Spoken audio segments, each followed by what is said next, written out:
तो अब हम बात करने वाले हैं प्रोनाउन, यानी कि जिसे हिंदी में कहते हैं सर्वनाम। प्रोनाउन क्या होता है? प्रोनाउन एक ऐसा वर्ड होता है जिसे हम नाउन की जगह पर यूज करते हैं। ठीक है, क्या बोला है कि pronoun is a word which is used in place of noun, यानी नाउन की जगह पर जो वर्ड यूज किया जाता है उसी वर्ड को हम प्रोनाउन कहते हैं। हिंदी में कैसे बोलेंगे कि संज्ञा की जगह। ठीक है, संज्ञा मतलब क्या हो गया? नाउन। तो संज्ञा की जगह पर यानी नाउन की जगह पर उपयोग में लाने वाले, यानी जो उपयोग में होने वाला जो शब्द है उसी को क्या कहेंगे? सर्वनाम कहते हैं। ठीक है, अब ये प्रोनाउन के कुछ उदाहरण हैं, जैसे कि he, she, it, you, me, I, they, we, etcetera. हालांकि इसके अलावा भी कुछ और है प्रोनाउन जो कि मैं अभी आपको थोड़ी देर में लिख के दूंगा इधर पे। फिलहाल के लिए बस मैं अभी इतना लिखा हूँ थोड़ा आपको समझाने के लिए। कुछ और जो है प्रोनाउन वो अभी मैं आपको लिख के देने वाला हूँ। अभी इसमें से ये जो प्रोनाउन है इसके बारे में मैं थोड़ा बहुत आपको बताने वाला हूँ। जैसे कि पहला आता है ही जो है, ध्यान दीजिएगा, ही मेल के लिए उपयोग होता है, यानी जो पुरुष है उसके लिए हम ही का उपयोग करते हैं। अब उसमें छोटा बच्चा है, कोई लड़का है, उसके लिए जो भी लड़के होंगे उनके लिए यानी कि पुरुष के लिए जो है ही का यूज होगा। ठीक है, अब उसके बाद आता है शी यानी ये जो है ये फीमेल जो स्त्री होती हैं उनके लिए होता है, जैसे कि लड़कियां हो गई या महिलाएं हो गई, जो इन लोगों के लिए शी का उपयोग किया जाता है। ठीक है, उसके बाद आता है इट जो है वो नॉन लिविंग थिंग्स के लिए, यानी जो निर्जीव हैं, जिनमें जान नहीं होती, उन चीज़ों के लिए, जो भी नॉन लिविंग थिंग्स होते हैं उन चीज़ों के लिए इट का यूज़ किया जाता है। जैसे कि कुर्सी हो गया, पानी हो गया, या फिर और भी ऐसे चीज़ें जो कि नॉन लिविंग थिंग में आती है, जिनमें जान नहीं होती। ठीक है, जिसे हम हिंदी में निर्जीव कहते हैं। ये सारी जो चीज़ें, ये सारी चीज़ें किस में आती है?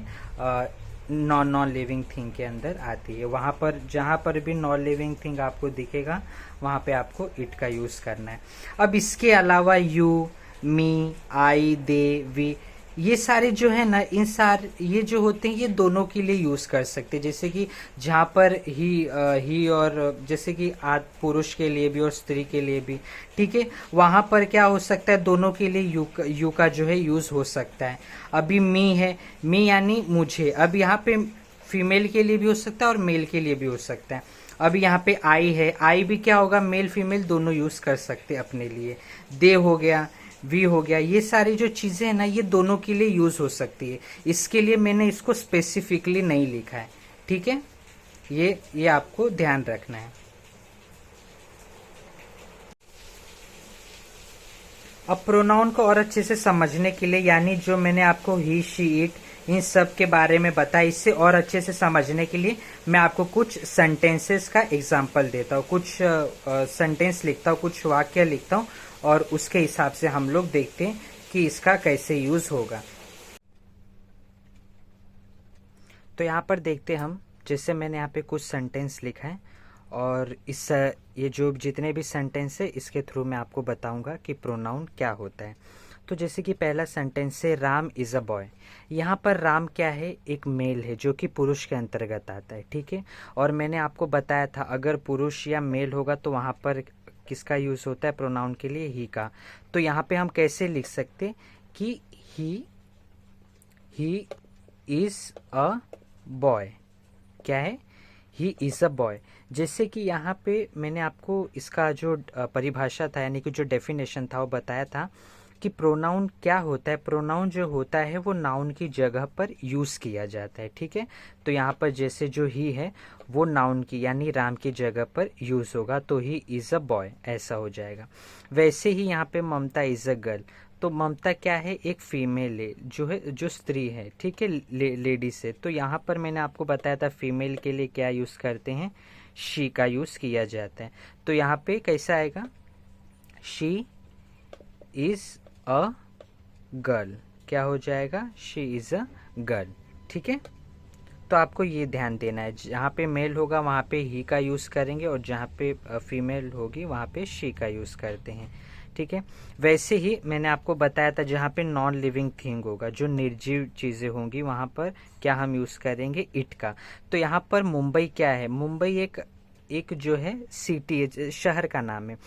तो ठीक है, तो आप अगर यहाँ पे देखेंगे ये मुंबई, तो मुंबई जो है वो ना ही मेल है ना ही फीमेल है, वो एक नॉन लिविंग थिंग है। ठीक है, तो यहाँ पे हम क्या किसका यूज़ करेंगे, इट का। ठीक है, तो कैसे आएगा, it is a it is a city. समझ में आया। तो ऐसे ये जो है प्रोनाउन का यूज़ करते हैं। अब आपको एक और चीज़ बता दूं कि हम प्रोनाउन का यूज़ करते क्यों हैं। देखो, प्रोनाउन का यूज़ इसलिए किया जाता है कि सपोज करो कि आपने कोई बहुत बड़ा पैराग्राफ लिखा है और वो पैराग्राफ आपने किसी के बारे में लिखा है, तो जिस भी पर्सन के बारे में आप वो पैराग्राफ लिखोगे तो उसमें आप उसका नाम मेंशन करोगे, आप उसमें उसका नाम का जो है जिक्र करोगे। तो क्या है कि जब हम पैराग्राफ लिखते हैं तो बार बार हम उस इंसान का नाम का जिक्र ना करके एक बार उस इंसान का नाम लिखेंगे और बार बार जो है हम वहाँ पर प्रोनाउन का यूज़ करेंगे। जैसे कि सपोज करो मैं कोई एक स्टोरी लिखता हूँ, कोई भी एक मैं मतलब स्टोरी लिख रहा हूँ, जैसे उस स्टोरी में एक कोई नाम है एलेक्जेंडर करके, ठीक है, एलेक्जेंडर। हाँ, अब ये जो एलेक्जेंडर मैंने नाम लिखा है, ये एलेक्जेंडर उस पूरे स्टोरी में मैं सिर्फ एक बार लिखूंगा, सिर्फ स्टार्ट में लिखूंगा एलेक्जेंडर, और उसके बाद जितने बार आगे मैं नाम जब भी जितने भी बार मैं इनके नाम का जिक्र करूंगा तो वहां पर मैं इनका पूरा नाम ना लिख के वहां पे खाली क्या लिखूंगा, ही लिखूंगा। ठीक है, तो इसलिए प्रोनाउन का यूज़ होता है कभी भी, कि प्रोनाउन का यूज़ बेसिकली इसलिए होता है कि हम जो भी स्टोरी या पैराग्राफ लिखते हैं तो उसमें बार बार नाम का यूज़ ना करके एक बार सिर्फ नाम लिखेंगे और आगे जितने भी बार हम उनका नाम लिखना रहेगा उसकी जगह पर हम ही, शी जो भी है वो लिखेंगे। वो डिपेंड करता है कि आप किसके बारे में स्टोरी लिख रहे हो। ठीक है, तो इसलिए जो है प्रोनाउन का यूज़ किया जाता है। अभी जैसे कि यहाँ पर है आई, आई यहाँ पे हम कैसे लिख सकते हैं कि जैसे राम इज़ अ बॉय है तो यहाँ पे लिख सकता हूँ कि आई एम अ बॉय। ठीक है, यहाँ पे ऐसा लिख सकते हैं कि आई एम अ, सॉरी ये इधर हो गया, थोड़ा रुको रुको, थोड़ा नीचे कर देता हूँ। जैसे कि लिख सकता हूँ आई एम अ बॉय। अभी कुछ लोगों के मन में आएगा, जो जो स्टूडेंट होंगे उनके मन में आएगा कि इज, एम, आर ये सब कैसे क्या लगाए। तो इसके लिए भी मैं आगे चल के आपको प्रॉपर एक वीडियो में बताऊंगा कि इज किसके साथ लगाया जाता है, एम किसके साथ लगाया जाता है, आर किसके साथ लगाया जाता है। ये सारी चीज़ें भी मैं आपको एक वीडियो में आगे चल के जो मैं वीडियो बनाऊंगा उसमें मैं आपको ये चीज़ें बताऊँगा। ठीक है, ऐसा। तो वैसे ही अभी देखो यू है, यू को भी हम कह सकते कि यू आर अ क्लीवर। ठीक है, यू आर अ क्लीवर, यानी आप जो है बहुत, क्लीवर मतलब क्या होता है, चतुर, क्या होता है, बहुत चतुर, चालाक, ऐसा। तो यू आर अ क्लीवर, आप बहुत चतुर, मतलब आप चतुर हैं, ऐसा।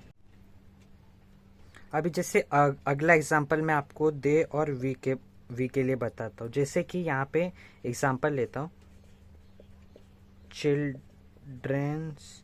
Childrens are playing.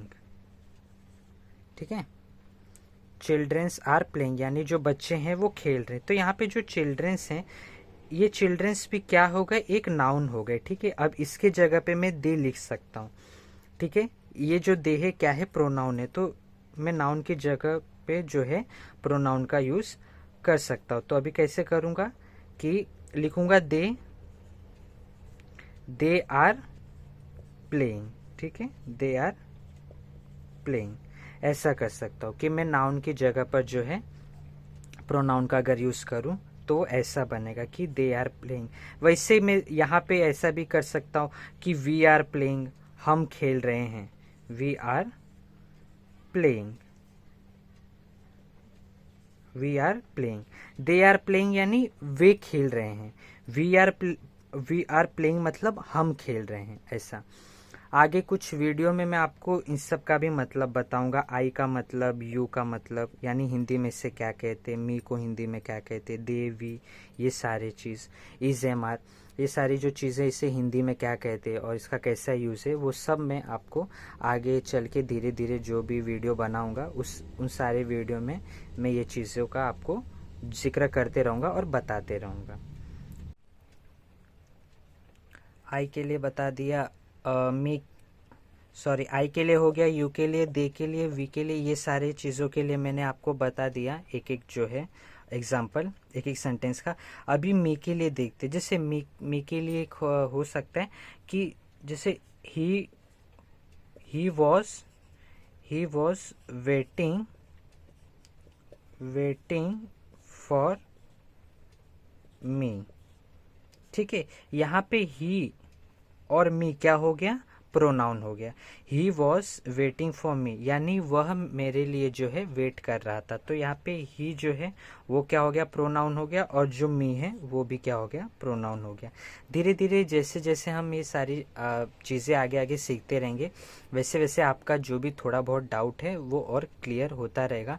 लेकिन अगर किसी को कोई डाउट रहेगा तो आप लोग मुझे कमेंट सेक्शन में ज़रूर बताना, मैं उसको सॉल्व करने का पूरा ट्राई करूँगा। मैंने आपको कहा था कि कुछ प्रोनाउन जो है वो मैंने आपको बता दिए थे और कुछ प्रोनाउन मैं आपको लिख के देने वाला हूँ। तो यहाँ पे देखिए, जैसे कि इंग्लिश में I, myself, you, yourself, we, ourselves, they, themselves, he, himself, his, she, herself, itself, etcetera. अभी यहाँ पे कई बार आप लोग देखे होंगे इंग्लिश में लास्ट में ईटीसी कभी कभार ऐसा लिख के आता है। तो ईटीसी का मतलब होता है एटसेट्रा। एटसेट्रा का मतलब ये होता है कि जो भी आपको वर्ड्स दिए गए हैं उसी के सिमिलर आगे भी और वर्ड होंगे।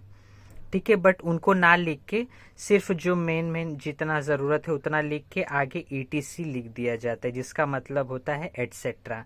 एटसेट्रा का मतलब क्या होता है मैंने आपको अभी बता दिया कि उसी के जैसे जो सिमिलर वर्ड्स होंगे वो आगे भी होंगे। ठीक है, उसे हिंदी में कहते हैं इत्यादि। अब सेम जो इंग्लिश में मैंने यहाँ पे लिख के दिया है प्रोनाउन, वही प्रोनाउन आपको यहाँ पर हिंदी में भी लिख के दिया है मैंने। मैं, आई का मैं, माई का मेरा, जैसे मेरे। ठीक है, माई सेल्फ यानी स्वयं। आपको यहाँ पे ये चीज़ भी ध्यान देना, जहाँ पे माई सेल्फ है, योर सेल्फ है, आर सेल्फ है, ठीक है, them self, him self, her self, it self, ये जो मैंने वर्ड्स अभी बोले ना, यहाँ पर आपको सब में क्या आएगा, स्वयं ही आएगा। सब में क्या आएगा, स्वयं ही, ऐसा ही आता है। ये चीज़ आपको ध्यान देना होता है, चाहे वो आर सेल्फ हो, हर सेल्फ हो, हिम सेल्फ हो, योर सेल्फ हो, जो भी हो, लेकिन वहाँ पे बेसिक क्या आता है, स्वयं ही आता है। ये हमें ध्यान देना है। ठीक है, तो जैसे कि यहाँ पर मैंने हिंदी में भी आपको लिख के दे दिया है, तो चाहे तो आप इसका स्क्रीनशॉट ले सकते हैं या फिर आप वीडियो को पॉज करके भी इसे जो है लिख सकते हैं। तो आगे हम वर्ब के बारे में देखेंगे, वर्ब क्या होता है और उसका सेंटेंस में कैसे यूज होता है, इसके बारे में हम देखने वाले हैं। तो दोस्तों, अगर आपको ये वीडियो पसंद आया हो तो प्लीज़ इसे लाइक करें और शेयर करें, और अगर आप इस चैनल पे नए हैं तो इसे सब्सक्राइब कर लीजिए, जिससे आने वाले कोई भी नए वीडियो का जो नोटिफिकेशन है वो आप तक सबसे पहले और जल्दी से जल्दी पहुंच जाए। थैंक यू, धन्यवाद।